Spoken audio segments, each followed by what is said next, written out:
girl only took one look at the portraits on the wall and unexpectedly discovered a mystery that had puzzled people for 200 years. Every mayor in the portraits was holding the exact same box, and it looked almost identical to the metal box in her own home. She sprinted back home as fast as she could, only to find her little sister playing with the box like it was a toy. She quickly carried her sister aside and then asked her grandmother where the box had come from. But her grandmother, who suffered from dementia, had long forgotten what the box was actually for. She only remembered that it was extremely important and must never be lost, because 200 years ago, a great war broke out on Earth. The modern civilization humanity had worked so hard to build was almost reduced to ruins overnight. The surface of the planet was no longer fit for human life. At the moment of survival or extinction, scientists gathered the world's top engineers and built an underground city called Ember. But this city could only last for 200 years. Once that time was up, people would have no choice but to return to the surface and live there again, hoping that by then the Earth would have recovered. The only way to leave Ember was sealed inside a specially made metal box by the city's builders, set to open automatically after 200 years.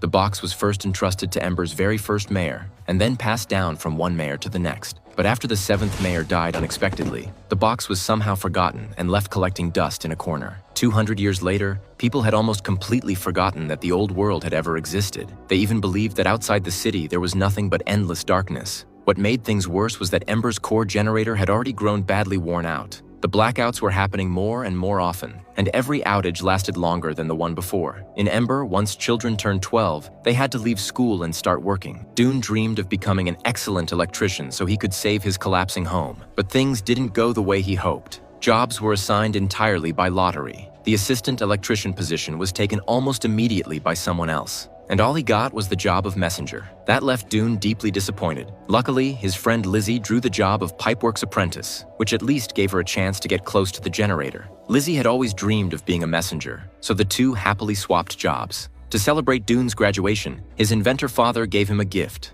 a homemade universal key. What does it do? You'll figure it out.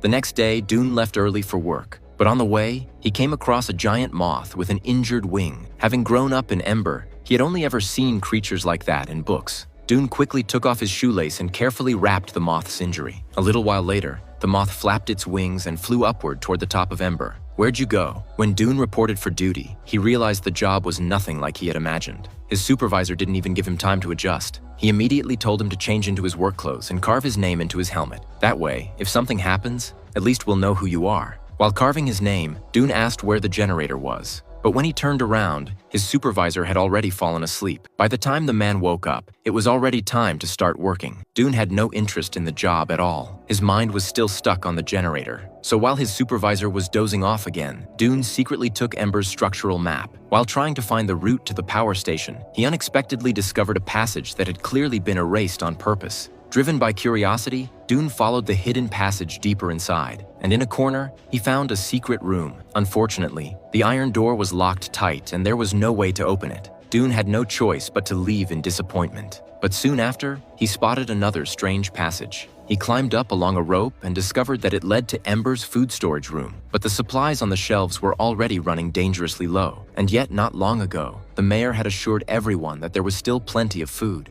Before he could figure out what was going on, the storekeeper suddenly appeared.